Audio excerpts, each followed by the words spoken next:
Hello traders! In this video I will cover technical picture of US markets, namely S&P 500, Nasdaq 100, Russell 2000 and the leading stocks, as well as German DAX and its own leading stocks. Stock markets now are at these big inflection points.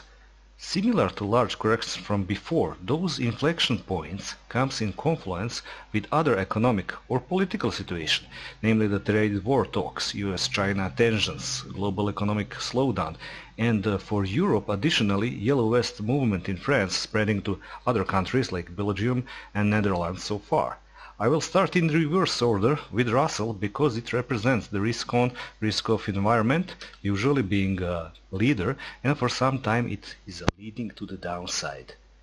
On September 28 this year I had a tweet asking the question, is this Russell 2000 holding the answer of where the US markets can go in the near future? Because it was showing relative weakness for quite some time, making series of lower highs. And I published this 4-hour chart. The price back then was around 1,700. So let's go now to the current chart. As we can observe here, Russell 2000 lost 50 moving day, then lost 200 daily moving average, then made a series of lower highs on bounces from this support. So this support has been tested 3 times already. It made 2 bounces with lower highs, and it was tested on Thursday again, made a spring here, but then on Friday, instead of bouncing from this level, it basically closed at the support. So this here is a bearish structure, and possible bearish scenario after the market is tested this for 3 times, making lower highs, is that this support could break, and the target is going to be this next support to the downside around 1300. This is a weekly chart. Let's go now to the Nasdaq. This is Nasdaq futures chart. As you can see, it holds this upsloping channel, and like Russell, it also has lower highs. Like Russell, it's also had now, Nasdaq also had this so-called dead cross when 50 moving average is crossing down through the 200 moving average. And it also has plenty of room to the downside if this channel breaks. And now let's go to the S&P 500 as the most important market in the world. And this market had its warning sign before. I will show you the picture of the weekly chart of the S&P with the very visible bearish divergence both on MACD and on RSI. This September-October highs in regards to this January high. And now we are here in this channel. S&P also made minor lower highs, also bounces from support, and basically hanging there, hugging the support and this trend line. In case of break of this trend line, it could go lower, of course. And one of the ways to look at this and what could be the potential targets is to make a fib from all the bull market from 2009 lows. Observe that the 61.8 fib retracement is basically at the 2000 and 2007 tops. But let's not go that far.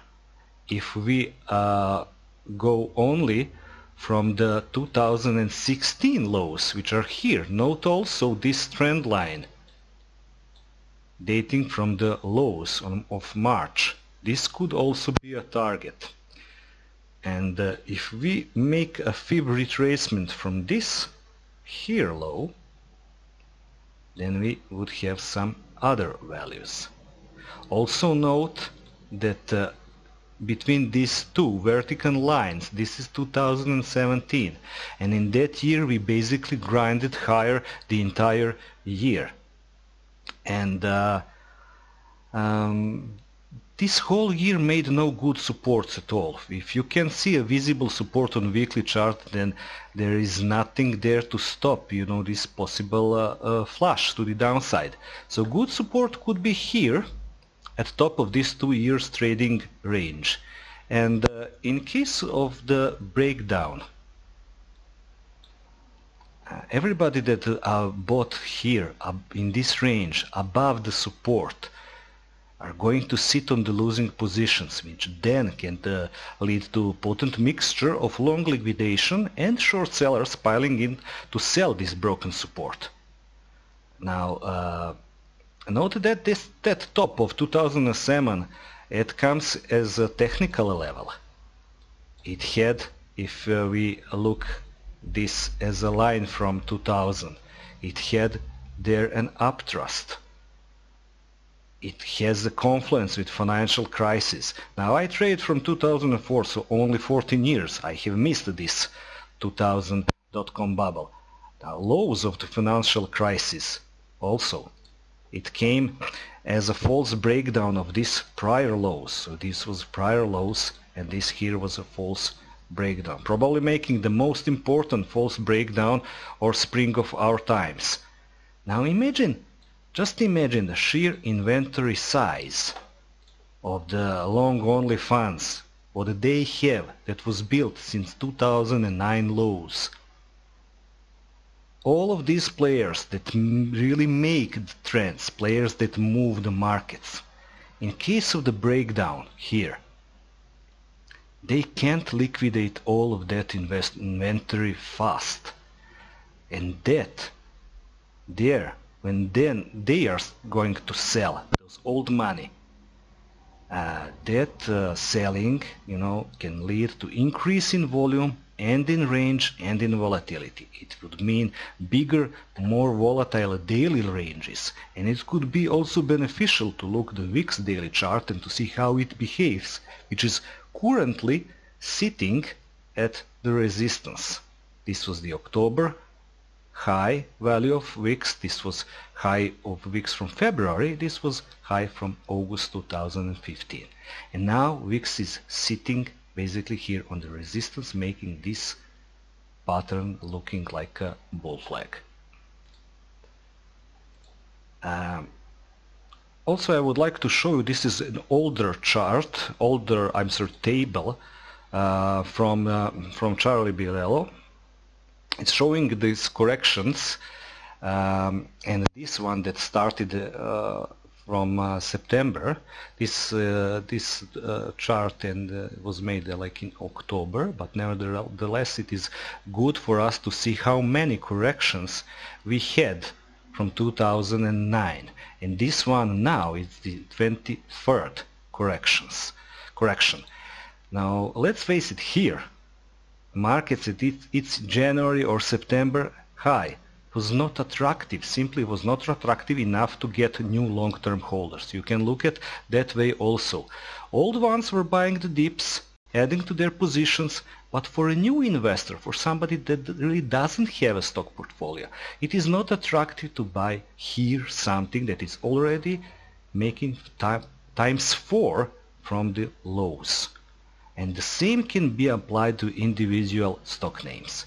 I could also recommend you to watch a video by Peter Reznicek from Shadow Trader, and for deeper S&P analysis for Shivako Capital, both which you can easily find on YouTube. And for leading stocks, we should also look at the charts of the leading stocks. And leading stocks of the S&P market are FAANG stocks with some other names. Let's go first to the Apple stock as the only stock in the FAANG names that actually had a 50% correction before, but not once but 2 times already. So they all have a 50% correction here from 2009 lows. As you can see, this was the half back to here to 2013. Then they made another swing and had a 50% correction again. And now they are having another swing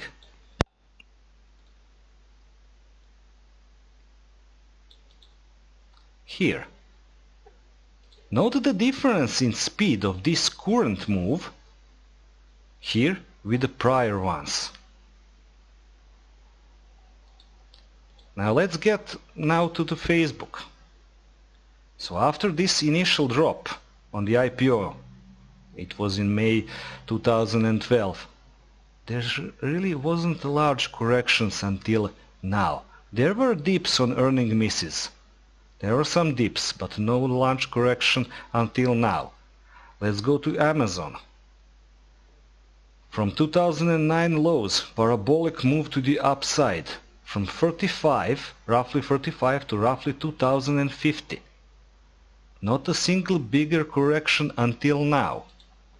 Let's go to Netflix, which is the other stock with Apple that had a correction, and this is the one of the I think most volatile stock in of the FAANG names. And it has now, if you look this perspective, this here doesn't look like much, but in fact at that time that was a huge correction. Now look at this. So this stock is prone to these corrections. More than 80% correction from here. Wasn't really a fun ride for the long holders. And then there was another good correction, another 100% retracement, and then from the 2016 lows another parabolic move to the upside, and we have now this move, and already we have 50% correction. Already we are on the half back.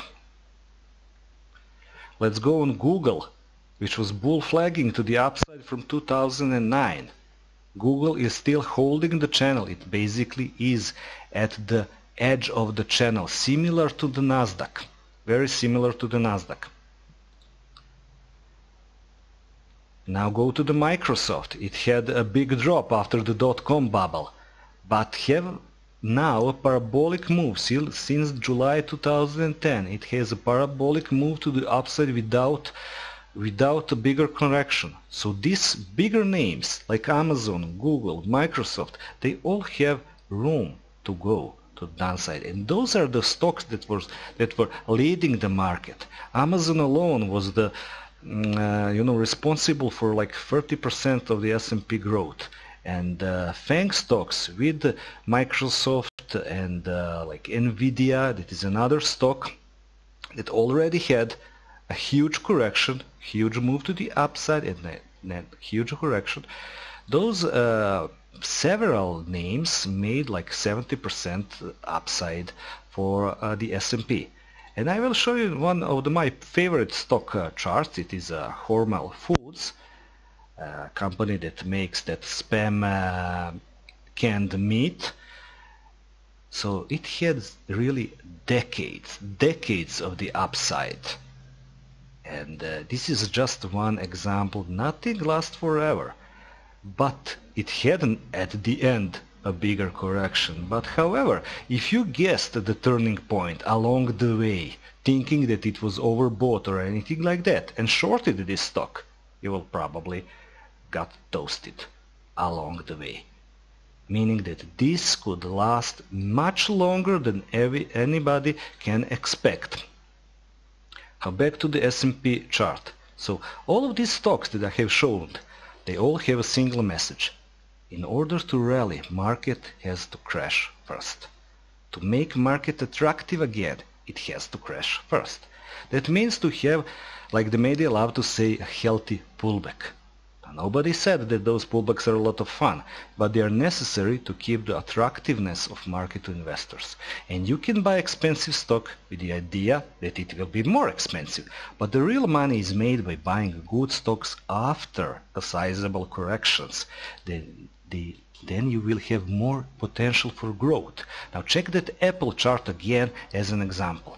Now I am not saying that the crash is coming, but for now it really seems that this is a bearish pattern, and then bears have the upper hand. Now we, as always, are going to trade what we are see. Now let's go to the biggest European market, which is surely German DAX. This is the futures chart of German DAX, and as you can see, this is a weekly chart, and we have this weekly candle closing firmly below this trend line dating from September 2011. Not only that, we are entering by this move. DAX entered the bear market, also started to go inside this range. This is a 4-month range dating from August to December 2016, and along the way, let's go to the cash chart, it has filled this here very visible gap, and above that was one not so visible, but nevertheless those two gaps were from December 6th and 7th 2016. DAX has filled those two gaps, tagged this here 4-month trading range, and still produced nothing. Bulls didn't make no effort here for a bounce. In fact, on Friday they made, if we go to the daily chart, they made a lower low. So Thursday was the day that those two gaps were filled and that trading range was tagged. But almost no reaction from the bulls, very mild reaction, and immediately after, next day, it was going lower, and that is really a bearish sign. Now I cover DAX in detail on my Twitter feed, so if you want, you can also check my YouTube channel where I publish daily DAX videos. And now let's go briefly over the 4 stocks with greatest index weighting in DAX. This is SAP, software company which weights the biggest, which have the biggest index weighting in DAX. And as you can see, this main trend line has a room to go. This is the first main support level. Price is really close now to it. The next one is Siemens, and Siemens has broken this very important horizontal level here. Look what it has done. It made basically a bear flag on this horizontal level, and now it's threatening to break this very important trend line dating from 2008 lows. Let's go and observe the next stock. This is Bayer. And Bayer are here now at the top of this trading range. This is a 5-year trading range from December 2007 to September 2012. It was lasting for 5 years. It is tagging now the top of it, also with very mild bullish reaction. You could think that after this large move to the downside that here would be a better reaction, but for now there is no better reaction. And this is BASF. Again, very important trend line dating from November 2008. It was broken and the market made a back test of it, looking very bearish. Back to the S&P chart. So, generally speaking, in bear markets and in bearish environments, every news is bad. And also, the biggest daily candles are the ones from the bear market rallies.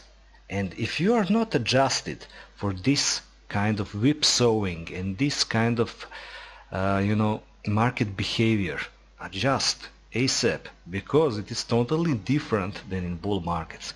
And forget about using small stops in this kind of environment. So again, markets are at inflection points and we need to wake up and get ready for possible breakdown. Now feel free to comment here on YouTube, or even better, on my Twitter feed. You can easily find me on Twitter. My handle is @StrayDogTrading. And thank you for watching this video. I wish you good trading and all the best.